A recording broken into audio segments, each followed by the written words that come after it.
Hello and welcome to the KA50 Blackshark. In this video I'm going to walk through a quick and dirty startup. Not sure if I'm doing everything right or waiting for warm-ups and all that, but it will get the bird in the air. So first of all we need to get some DC power going. So we got to flip both batteries on. Then we need to get the intercom going so we can talk to our ground crew. So we're going to flick the intercom switch and switch our radio to ground crew, which is intercom. And we're going to close the door with right control C because it gets kind of loud when the engines are running.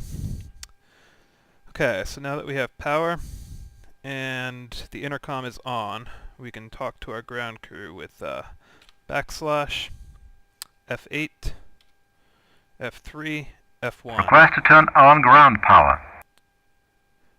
Copy. Ground power is now on. So now that we have ground power, we got to switch it on, external DC and external AC. So now we're supplied with power from the ground until we're on internal power.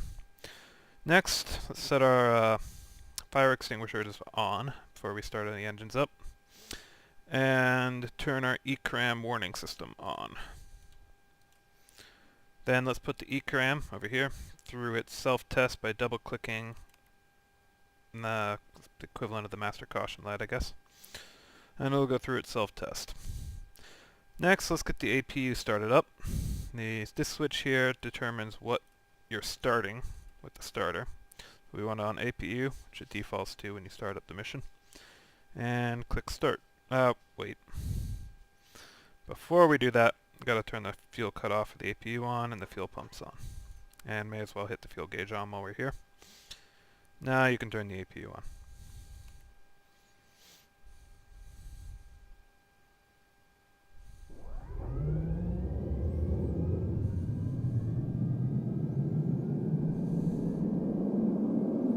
And the APU is running. This basically provides starting power for our main engines.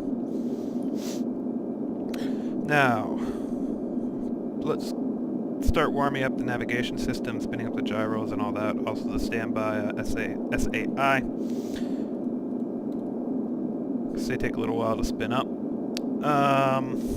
Let's get our lights on, blade tips, anti-collision, and our navigation lights.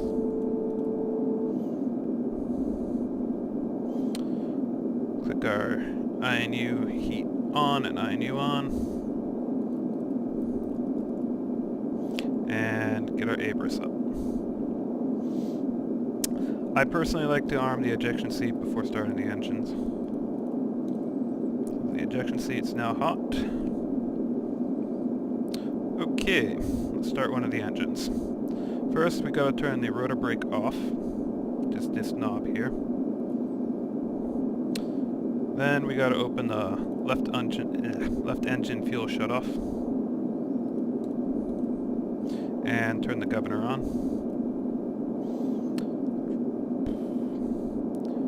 Then we switch the switch to left engine and hit start. Over here you're gonna see one of the needles start to move, so the RPM comes up, and a little bit under 2,000 the blades are gonna start spinning. At over 2,000, we hit the fuel shutoff level for the left engine. And I didn't request startup, whatever.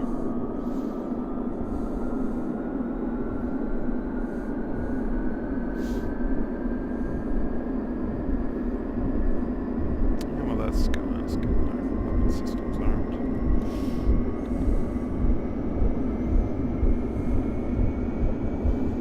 Laser warning system on, and this isn't a combat mission, but if it were, we're going to be shot at. Countermeasure system on.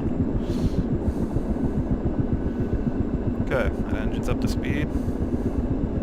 Starter's off, so let's do it to the right engine.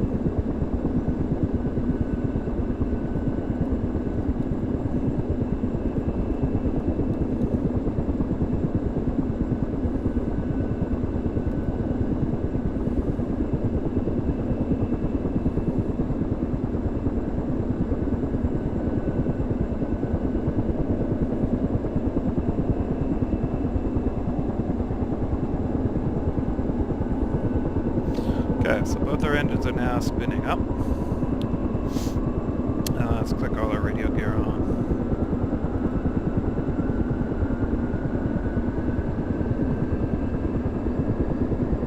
As you can see, I didn't use a checklist. I just go by what I know has to go on.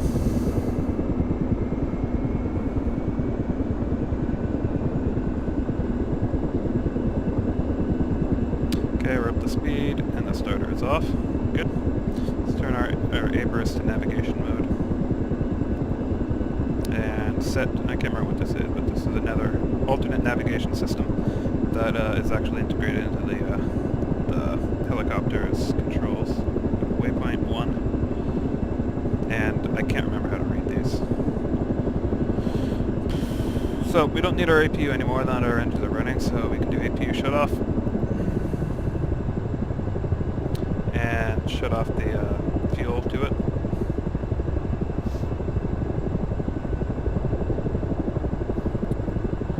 Okay, now we can start turning up the throttle for their main engines. Probably want to wait for warm up in reality, but whatever. Which is page up and page down. Page up is throttle up, page down is throttle down.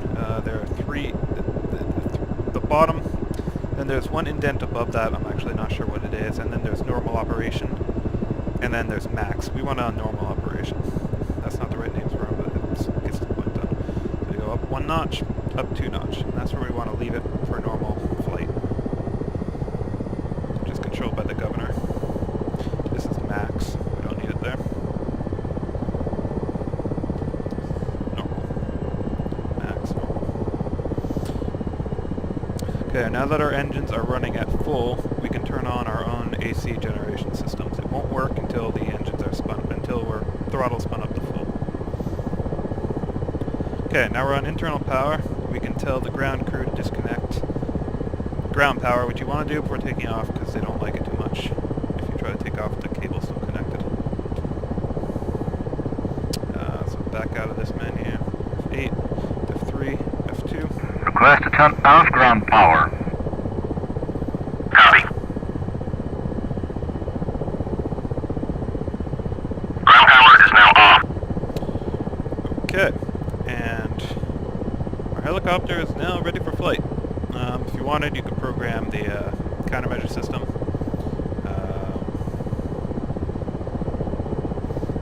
Yeah, we're pretty much ready to go. So you would turn on your autopilots before lifting off, whichever ones you want. I typically fly. I used to fly with all 4 on. After watching Frugal Sims videos, I'm starting to fly with altitude off, and sometimes I'll hit heading off depending on what I'm doing. So I'm not flying the autopilot, but this is now my normal operating mode. And with that, you would take off, but I'm going to do basic flight in another video, as long as I can stand the sound of my voice on this video. So that's starting up the Blackshark, not too hard.